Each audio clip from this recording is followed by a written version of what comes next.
संगीत क्षेत्रातला जादुई स्वर हरपला.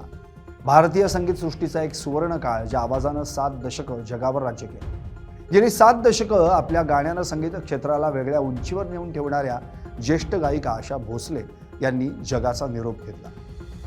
या गानकोकिळेचं वयाच्या 92व्या वर्षी निधन झालं आणि आपल्या लाडक्या आशाताई आपल्यातून कायमच्या निघून गेल्या. एका युगाचा अस्त झाला. त्यांनी विविध भाषांतून तब्बल 12,000हून अधिक गाणी गायली. आशाताईंच्या निधनानं बॉलिवूडच नाही तर संगीत क्षेत्र एका महान गायिकेला मुकल्याच्या प्रतिक्रिया समोर आल्या. त्यांनी आपल्या कारकिर्दीत 20हून अधिक भाषांमध्ये हजारो गाणी गायली आहेत. भारतातच नव्हे तर परदेशातही स्वतःची वेगळी ओळख निर्माण केली.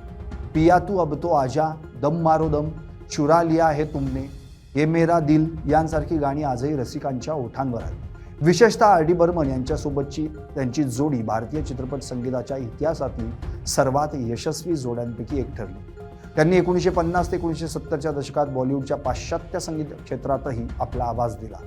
लता मंगेशकर एका गाण्यासाठी 1,000 रुपये कमवत असत तर आशा भोसले यांना 200 ते 250 रुपयांवर समाधान मानावं लागायचं, असा किस्सा त्यांनी एकदा सांगितला होता.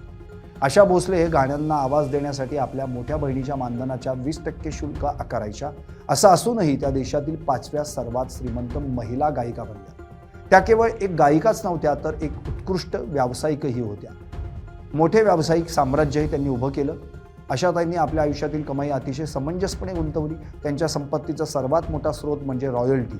हजारो गाण्यांचा ठेवा त्यांनी आजही जपून ठेवलाय. आशाताईंनी गायलेली गाणी आजही रेडिओ, टेलिव्हिजन, स्ट्रीमिंग प्लॅटफॉर्म्स, यूट्यूबवर प्रचंड लोकप्रिय आहे. या प्लॅटफॉर्मचा नियम पाहिला तर गाणं जितक्या वेळा वाजवलं जातं किंवा वापरलं जातं त्यातून गायकाला ठराविक हिस्सा रॉयल्टी म्हणून मिळतो. आशाताईंच्या गाण्यांची संख्या पाहता ही रक्कम कोट्यवधींच्या घरात जाते. ही रॉयल्टी केवळ भारतातूनच नाही ती जगभरातूनही त्यांना आजही मिळते. त्यामुळं त्यांची आर्थिक स्थिती अतिशय भक्कम आहे. शिवाय अनेकांना हे ठाऊक नसेल की आशाताई एक उत्तम सुगरण आहेत आणि त्यांनी आपल्या या आवडीचं रूपांतर एका जागतिक व्यवसायात केलं. 2002 मध्ये त्यांनी दुबईमध्ये आपले पहिले रेस्टॉरंट आशाज या नावानं सुरू केलं. आज हे ब्रँड केवळ दुबईतच नाहीत तर बहरीन, कुवेत, कतार आणि युनायटेड किंगडममधील मँचेस्टर आणि बर्मिंगहॅम सारख्या मोठ्या शहरांमध्ये पसरलं. या रेस्टॉरंटमध्ये आशाताईंच्या आवडीचे भारतीय पदार्थ आणि त्यांचे वैयक्तिक मसाले वापरले जातात. या रेस्टॉरंट चेनची उलाढाल वार्षिक कोट्यवधी रुपयांची आहे. त्यांच्या उत्पन्नाचा मुख्य स्रोत त्यांची रेस्टॉरंट साखळी आहे. त्या मुंबईतील उच्चभ्रू वस्तीत प्रभुकुंज येथे राहतात. या जागेची किंमत आज अनेक कोटी रुपयांची आहे. पुणे आणि लोणावळा परिसरातही त्यांची स्वतःची मोठी फार्म हाऊस आणि जमिनी आहेत. पुण्यातील लॅविश प्रॉपर्टीज त्यांच्या मालमत्तेचा महत्त्वाचा हिस्सा आहे. आशाताईंना आलिशान गाड्यांचीही आवड आहे. त्यांच्या ताफ्यात ऑडीसारख्या महागड्या गाड्यांचा समावेश आहे. विविध मीडिया रिपोर्ट्सनुसार आशा भोसले यांची एकूण संपत्ती 150 ते 200 कोटी रुपयांच्या आसपास असल्याचा अंदाज वर्तवला जातो. त्यामुळे भारतातील 10 सर्वात श्रीमंत महिला गायकांमध्ये त्यांचा समावेश होतो.